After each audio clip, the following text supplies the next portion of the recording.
So by doing it this way, I'm not forcing the position, I'm teaching the position. I'm gonna go in over here and been riding her out a good bit, been riding her in here a good bit.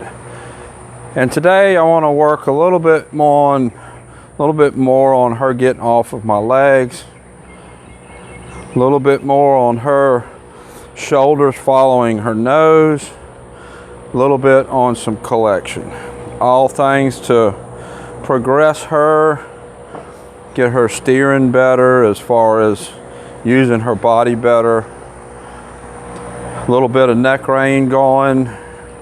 She has some, but she kind of loses her body. She loses her middle. And that's all a matter of building this top line strength, following her nose. Right there, she's pushing that shoulder out to the right. She needs to more lift her back. She's pretty lazy about how she carries her back. And because of that, she kind of falls out to the side. Her middle falls out to the side, and her gait isn't as good as what it could be. So as I'm walking her around, I got on, I did my circles to begin with. She bucked pretty good the first few months, but that's all over. And normally I'd be further along doing this, but the first few months we were just trying to get her past that buck. You name it for something? Let's walk. So as I'm walking around, kind of steering here, steering there, right there I'm turning head to the left, pushing with my right leg, and then going ahead and pulling a little bit harder. We got to go forward. Pulling a little bit harder so that her shoulders do a better job of following her nose. That was better there. Shoulders go to the left. Open my left leg. There. Forward. She's kind of narrow where my legs are, and I have to work extra hard to get my legs on her.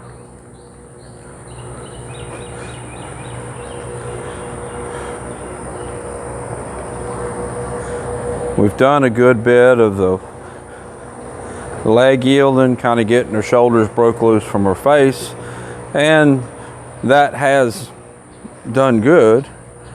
But we need, there we go, a little bit better steering with her shoulders. Shoulders to the left, and let's go forward. Forward. Forward. I am riding her with spurs. Let's turn to the right. Soften my right leg, add a little bit of left. There we go. And with her, she's just kind of lazy about how she carries her body. Actually, very lazy about how she carries her body. And that's a big part of the middle kind of falling out in the circle. Another aspect of that is I need a little bit more drive, a little more push from the back end.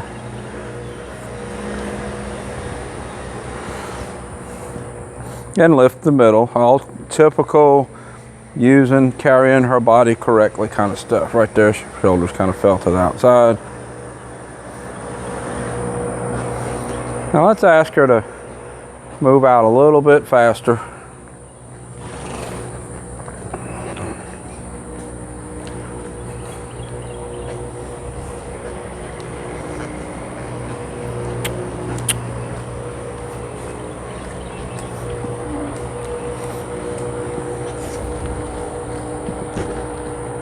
I wasn't wanting to steer, poked the shoulder out and bust on her a little bit harder. Now let's go forward again.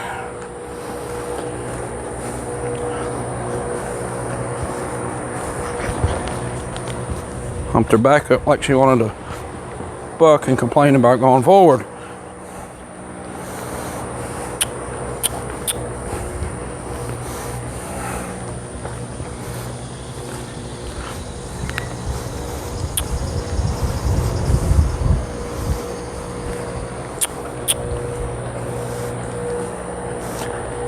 I don't want to go real fast, just enough so that she's pushing with her back end a little better. There we go, that's a little better.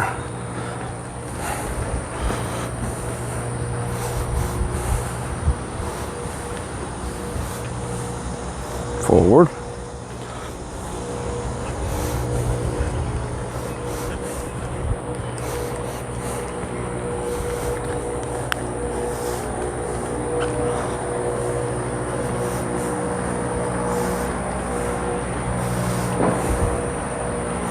Out.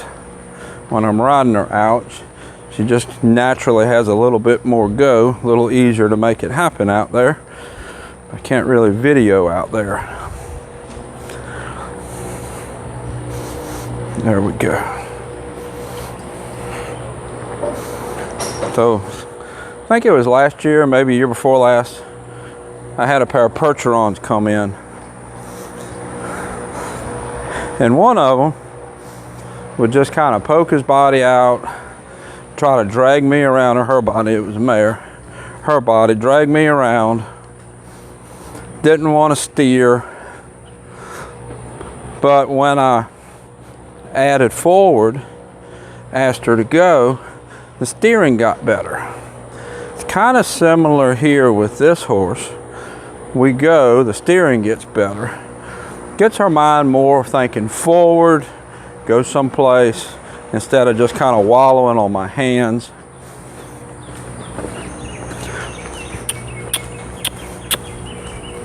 I don't want to go out the gate there.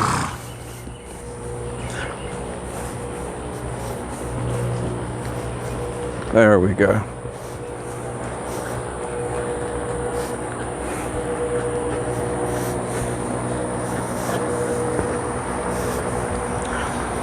Now I'm kind of setting my hands. I know you see her kind of mouthing the bit a lot, pushing on the bit a lot. I have just enough contact that when she pokes her nose out, she's kind of hitting the bit. So she has to there, break at the pole is where she finds the release. But she's wanting to poke her nose out, carry herself pretty poorly.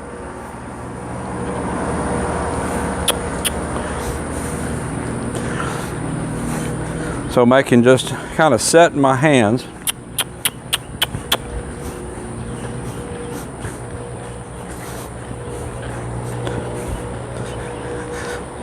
So that she, when she gets her nose out, she bumps on the bit.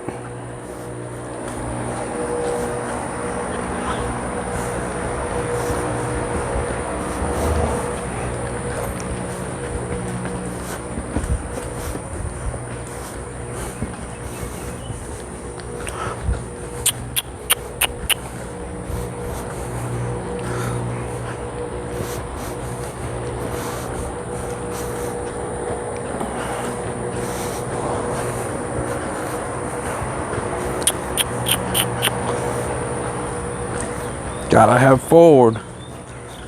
There we go. It's a balance there, because setting my hands there and she bumps on the bit, she wants to take that as stop. She's a little bit lazy to begin with.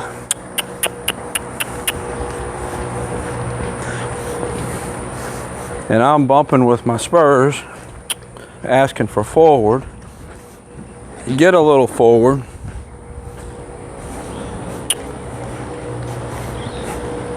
And then ask her to get a little bit of contact on the bit so that she starts to look for that release. I can move her shoulders all over. I can bend her nose all over. But the part that I'm lacking with her is the desire to find where that release is.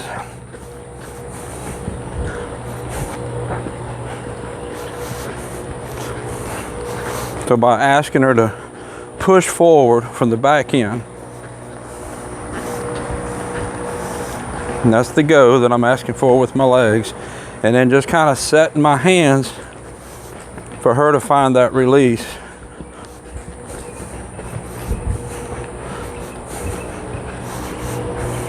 then that's what's encouraging her to carry her body better.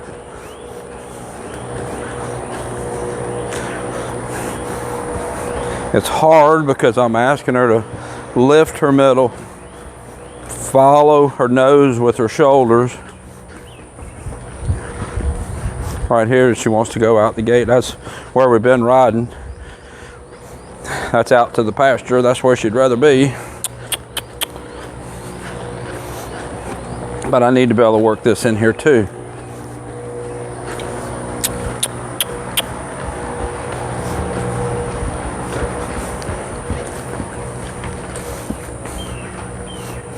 What I'm doing is I'm bumping kind of hard with my spur, and then when she gets to the amount of effort, push with the back end that I want, I get soft and just kind of relax and ride.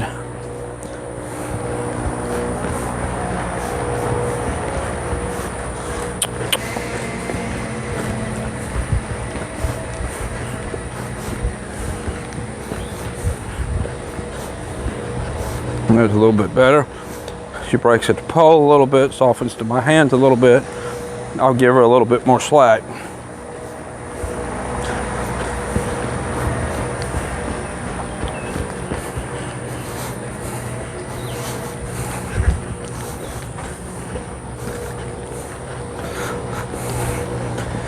Anytime I work this, I always have people ask me about bit and rigs and training forks and tie downs and all kind of stuff to force the head to go into a place. And that will get the head there, but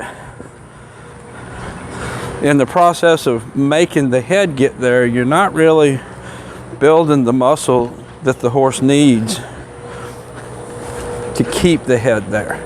You can force it there, but I want to build the muscle, build the frame, so that that's where the horse wants to be. So by doing it this way, I'm not forcing the position, I'm teaching the position.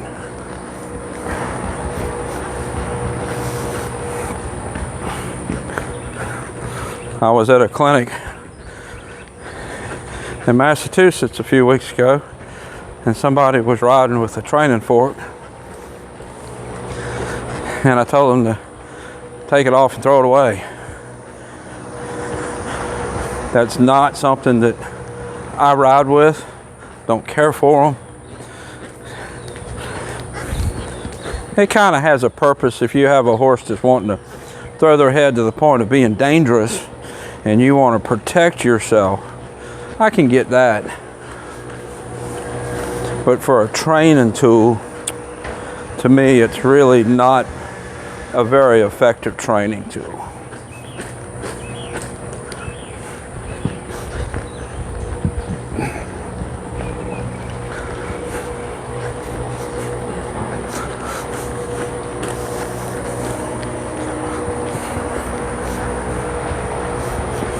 As I'm going around, her gait is constantly changing. Sometimes it gets pretty nice, sometimes it's pretty bad. It just kind of depends on her body frame.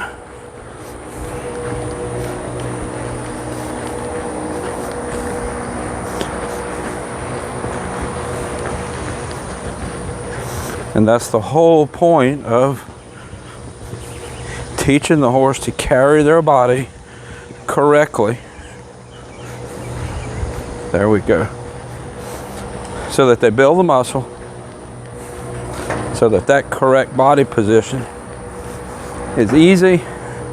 The muscles are kind of formed for that body frame, for that body condition. I think it's interesting when I look at people athletes, and you look at, say, bicyclers, or swimmers, tennis players, soccer players, softball players, baseball players, their bodies are all built kind of different from one event to the other, but inside that event, their bodies are pretty similar. And that's because their bodies have the muscles in their bodies have kind of been molded for the maneuvers that sport is going to ask of them. There's one at the gate. I'm kicking pretty hard with my right spur. Now I'm getting soft. And it's similar with horses. Different horses do different events. Their bodies are going to be molded a little bit different. But in general,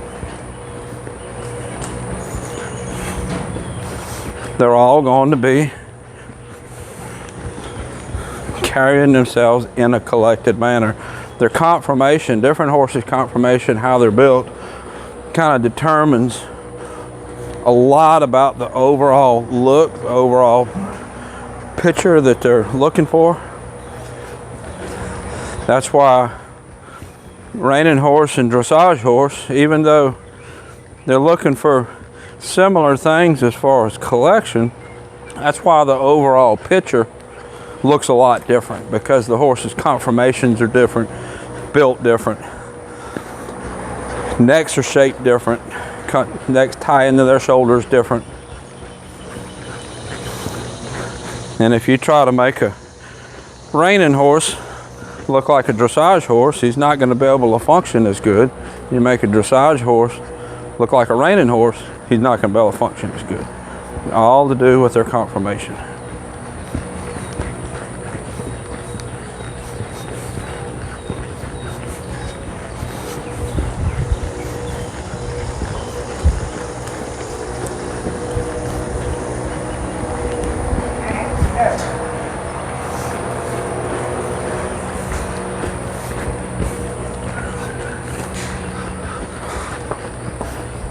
Slow down because June was coming out in the arena.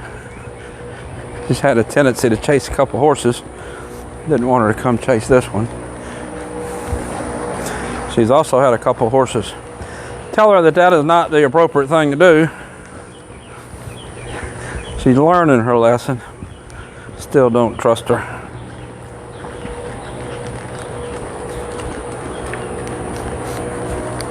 Now let's go through the middle. Keep walking like we got someplace to go. Go through the middle and we're going to work right some.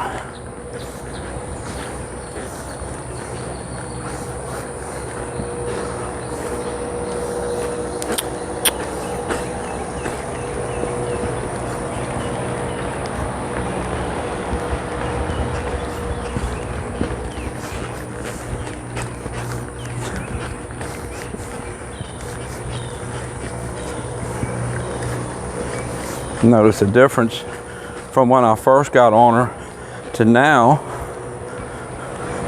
with her shoulders following her nose. She's less wobbly in the middle, and I straightened her up by asking, left leg, by asking the back end to push. Give her some place to go instead of just wallowing around and being sloppy.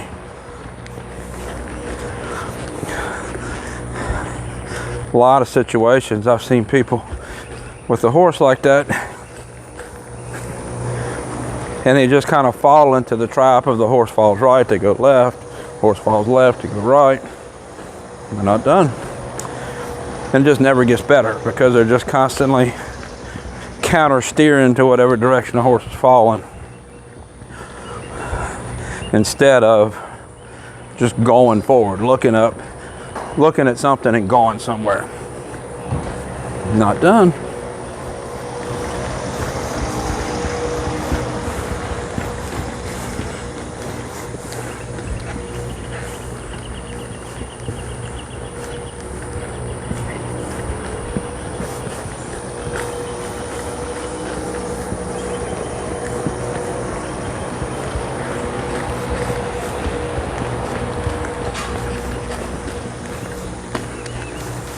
Starting to soften to my hands a little bit.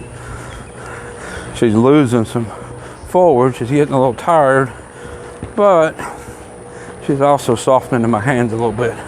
It's a process.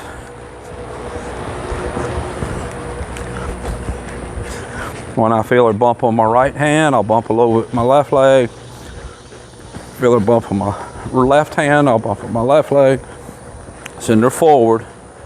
What happens when I'm feeling that falling, that is her, when I'm feeling her pulling on my hands, that is her middle falling out in one direction or the other. So if her middle falls out to the right, her nose is going to go to the left, and I'm going to feel it in my right hand.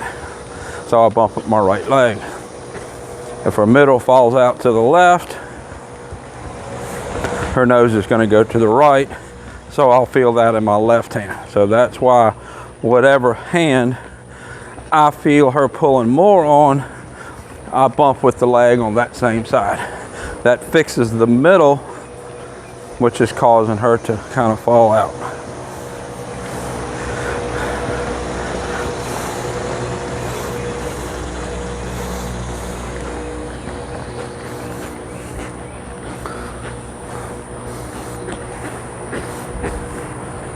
Give her a little bit of slack on the reins, and we'll just continue the walk. She's wanting to go out the gate again. She'd much rather go out there,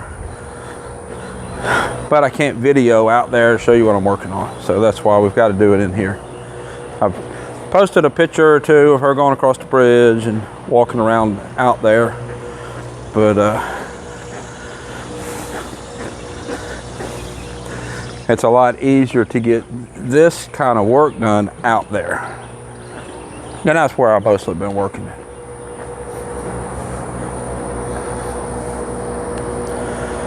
So this is Guinevere. You've seen a little bit of where she's at, what I'm working on. She started out bucking pretty good bit. So probably the first 2 months was just working on getting on and riding off without the buck. Now we're able to keep her progressing and progress a little bit and really teach her a little bit more. So I'll put a link to her playlist somewhere here on YouTube. Until next time, thank you for watching.